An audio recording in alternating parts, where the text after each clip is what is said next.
फिर एक बार good morning students. आज का शब्द निर्माण का दूसरा टॉपिक है प्रेफिक्स यानी कि प्रत्यय, वर्ड फॉर्मेशन। प्रेफिक्स यानी कि प्रत्यय। अभी हमने थोड़ी देर पहले उपसर्ग के बारे में जानकारी हासिल की बच्चों। अब हम प्रत्यय के बारे में जानेंगे, ठीक है। प्रत्यय, प्रत्यय क्या है? तो देखिए यहाँ पर प्रत्यय, एक स्लाइड दिखाई दे रही है, मेन हेडिंग प्रत्यय। तो प्रत्यय की पहले क्रम सूची जान लें कि आज हम प्रत्यय में क्या क्या पढ़ेंगे।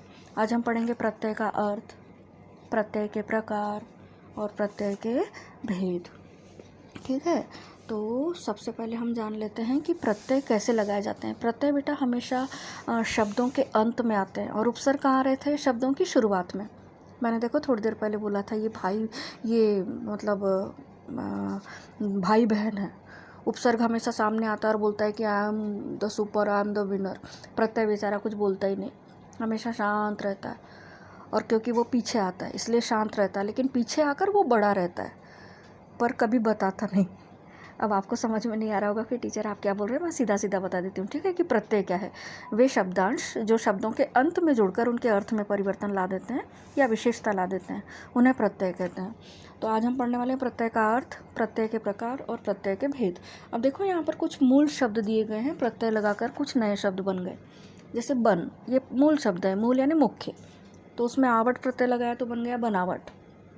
पूजा, उसमें री लगाया तो बन गया पुजारी। छोटा, छोटा में पन लगाया तो बन गया छूटपन। मम, इसमें ता लगाया तो बन गया ममता। इसके अलावा भी हो सकता है, त्व भी लग सकता है, मम प्लस त्व इज इक्वल टू ममत्व। छोटा प्लस पन इज इक्वल टू छुटपन, बच्चा प्लस पन इज इक्वल टू बचपन, ऐसा भी हो सकता है। तो यहाँ पर कुछ दो चार उदाहरण दिए गए हैं कि भाई शब्द क्या है होते हैं और प्रत्यय लगाकर किस तरह से उनमें परिवर्तन आ जाता है, ठीक है। अब इसके बाद हम पढ़ते हैं कि भाई प्रत्यय का अर्थ क्या है। तो अभी थोड़ी देर पहले बताया कि जो शब्दांश शब्दों के अंत में लगकर या जुड़कर उनके अर्थ में परिवर्तन ला देते हैं या विशेषता उत्पन्न कर देते हैं, उन्हें प्रत्यय कहते हैं या फिर वे प्रत्यय कहलाते हैं। जैसे ऊंचा प्लस आई इज इक्वल टू ऊंचाई, हंस पर प्लस ओड इज इक्वल टू हंसोड़। तो यहाँ तो दो ही उदाहरण दिए गए, मैं और बता सकती हूँ। जैसे मित्र प्लस ता इज इक्वल टू मित्रता, पढ़ प्लस आई इज इक्वल टू पढ़ाई, बिक प्लस आऊ इज इक्वल टू बिकाऊ, साहस प्लस ई इज इक्वल टू साहसी बड़ी, लिख प्लस आई इज इक्वल टू लिखाई, खेल प्लस आड़ी इज इक्वल टू खिलाड़ी, मिल प्लस आप इज इक्वल टू मिलाप। तो यहाँ क्या क्या आ गया इन शब्दों में? आया टीचर ता, आई, आऊ, ई, आई, आड़ी और आप, ये सारे के सारे प्रत्यय आए और नए शब्द बन गए। अब मैंने बोली और आपने सुने भी होंगे, लेकिन मेरे ख्याल से जल्दी बोला है तो भूल रहे होंगे, फिर से बता देती हूँ। मित्र प्लस ता इज इक्वल टू मित्रता, पढ़ प्लस आई इज इक्वल टू पढ़ाई। बच्चों लिखते भी जाया करो कि टीचर क्या बोल रहे हैं, और वैसे भी ये वीडियो आप बाद में भी देख सकते हैं। बिक प्लस आऊ इज इक्वल टू बिकाऊ, साहस प्लस ई इज इक्वल टू साहसी, लिख प्लस आई इज इक्वल टू लिखाई, खेल प्लस आड़ी इज इक्वल टू खिलाड़ी और मिल प्लस आप इज इक्वल टू मिलाप। तो इनमें ये प्रत्यय लग गए और प्रत्यय लगाकर शब्द बन गए। अब हम पढ़ेंगे प्रत्यय के प्रकार। बच्चों वैसे प्रत्यय के प्रकार तुम्हारे लिए बहुत ज़्यादा ज़रूरी नहीं है, पर फिर एक बार मैं प्रत्यय की परिभाषा बता देती हूँ। वे शब्दांश जो शब्द के अंत में जुड़कर उनके अर्थ में परिवर्तन ला देते हैं, उन्हें प्रत्यय कहते हैं, ठीक है। अब है प्रत्यय के प्रकार। प्रत्यय के प्रकार ये जानने की वैसे ज़रूरत नहीं, पर फिर भी हम जान लेते हैं कि टीचर प्रत्यय के दो प्रकार होते हैं। कि बच्चों प्रत्यय के दो प्रकार होते हैं, कृत प्रत्यय और तद्धित प्रत्यय। तो पहले जानेंगे हम कि भाई ये कृत प्रत्यय क्या है। कृत प्रत्यय का मतलब है वे प्रत्यय जो धातुओं के साथ जुड़कर, धातु यानी क्रिया का मूल रूप, धातु यानी क्रिया का मूल रूप यानी क्रियाएं जो धातुओं के साथ जुड़कर अर्थ में परिवर्तन ला देते हैं कुछ, उन्हें कृत प्रत्यय कहते हैं। जैसे अभी थोड़ी देर पहले ही पढ़ा था, बन प्लस आवट इज इक्वल टू बनावट, है ना।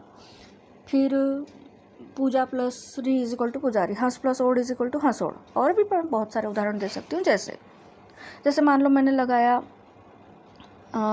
जैसे मैंने बोला प्यास, तो प्यास में बच्चों आ लगाएंगे हम, आ, प्यास प्लस आ इज इक्वल टू प्यासा। भूख प्लस आ इज इक्वल टू भूखा। मैं कृत प्रत्यय के उदाहरण दे रही हूँ, ठीक है ना। ताज प्लस आ इज इक्वल टू ताज़ा, सूख प्लस आ इज इक्वल टू सूखा।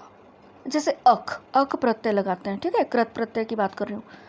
पाठ प्लस अक इज इक्वल टू पाठक, चाल प्लस अक इज इक्वल टू चालक, लेख प्लस अक इज इक्वल टू लेखक, कार प्लस अक इज इक्वल टू कारक, है ना। जैसे अन, नम प्लस अन इज इक्वल टू नमन, गम प्लस अन इज इक्वल टू गमन, सह प्लस अन इज इक्वल टू सहन, और वच प्लस अन इज इक्वल टू वचन। है कि नहीं? सरल भी है और मज़ेदार भी है। जैसे ईयल, अब इसमें आपको हंसी आएगी, सड़ियल, मरियल वगैरह वगैरह। जैसे ईया, बढ़िया, घटिया, है ना। जैसे आऊ, बिकाऊ, टिकाऊ, चलाऊ। जैसे आक, तैराक, चालाक। ये हो गए कृत प्रत्यय के काफ़ी सारे उदाहरण जो यहाँ नहीं दिए हैं, यहाँ तो एक दो ही दिए हुए हैं। फिर आते हैं तद्धित प्रत्यय में। तद्धित प्रत्यय क्या है टीचर? तो तद्धित प्रत्यय है वे प्रत्यय जो किसी संज्ञा, सर्वनाम और विशेषण के अंत में लगते हैं। अंत में, विशेषण के साथ अंत में जुड़कर कोई नया शब्द परिवर्तन ला देते हैं। संज्ञा, सर्वनाम और विशेषण के अंत में लगने वाले प्रत्ययों को तद्धित प्रत्यय कहते हैं।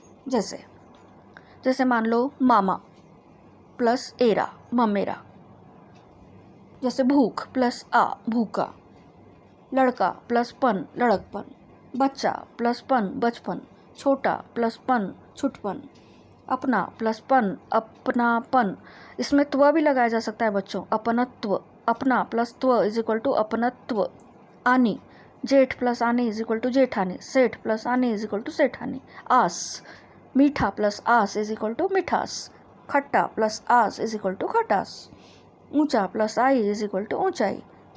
इक, मान लो इक प्रत्यय लगाया संज्ञा, सर्वनाम और विशेषण के अंत में, तो साप्ताहिक, पाक्षिक, मासिक। मान लो मैंने लगाया कार, कथाकार, पत्रकार, चित्रहार वगैरह वगैरह।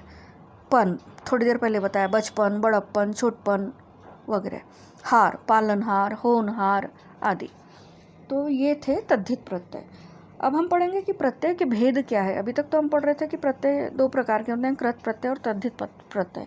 अब हम पढ़ेंगे प्रत्यय के भेद, संज्ञा के अंत में और धातु के अंत में। मतलब प्रत्यय क्या, बच्चों आप समझ रहे होंगे कि टीचर अभी तो पढ़ा हमने प्रत्यय के प्रकार। नहीं, वो अलग है। ये प्रत्यय के भेद का मतलब है कि प्रत्यय कहाँ लगाए जाते हैं टीचर।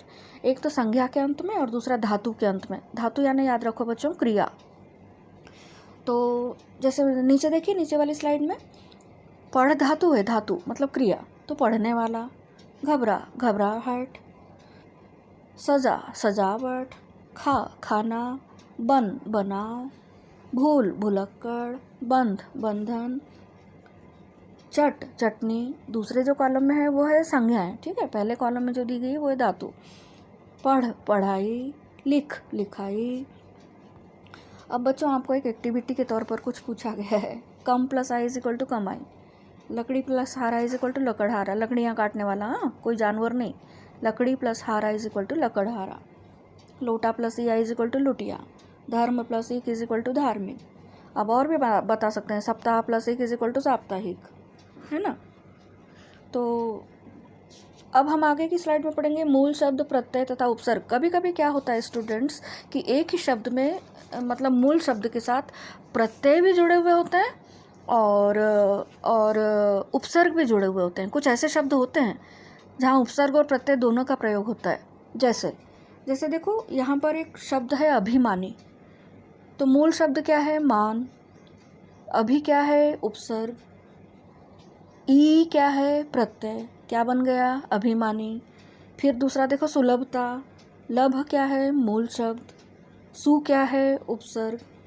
और ता क्या है? प्रत्यय। क्या बन गया? सुलभता। और भी बहुत सारे शब्द बन सकते हैं, जैसे अविश्वासी। अ क्या है? उपसर्ग। विश्वास क्या है? मूल शब्द। प्रत्यय कौन सा? बड़ी। क्या बन गया? अविश्वासी। जैसे अनेकता। अन क्या है? उपसर्ग। एक क्या है? मूल शब्द। प्रत्यय क्या है? ता। क्या बन गया बच्चों? अनेकता। जैसे बदनामी। बद क्या है? उपसर्ग। नाम क्या है? मूल शब्द। प्रत्यय क्या है? ई। क्या बन गया? बदनामी, है ना। जैसे प्रत्याशित। प्रत्याशित। प्रति क्या है? उपसर्ग। आशा क्या है? मूल शब्द। प्रत्यय क्या है? इत। तो क्या बना? प्रत्याशित। तो कुछ ऐसे शब्द रहते हैं जिनमें उपसर्ग और प्रत्यय दोनों लगे हुए रहते हैं। अब आखिरी में आपको इन शब्दों में प्रत्यय जोड़कर शब्द बनाने हैं। फल, तो सफल, विफल, है ना। हार, प्रहार, विहार आदि। तो इस प्रकार से ये प्रत्यय वाला टॉपिक यहीं समाप्त होता है। आज की व्याकरण का ये पार्ट नंबर 2 प्रत्यय यहीं समाप्त। बच्चों समझ में आया होगा, और मेरी तो हम्बल रिक्वेस्ट है कि आप अपनी हिंदी ग्रामर निकाल कर वहाँ से भी प्रत्यय और उपसर्गों के बारे में जानकारी ले सकते हैं, और ये स्लाइड्स और ये वीडियोस देख देख कर आप इसके बारे में जानकारी हासिल कर सकते हैं, क्योंकि ये ना बेटा अभी आने वाली एग्ज़ाम में है। उपसर्ग और प्रत्यय, डरने की ज़रूरत नहीं, आपको सब आ जाएगा। धन्यवाद, थैंक यू।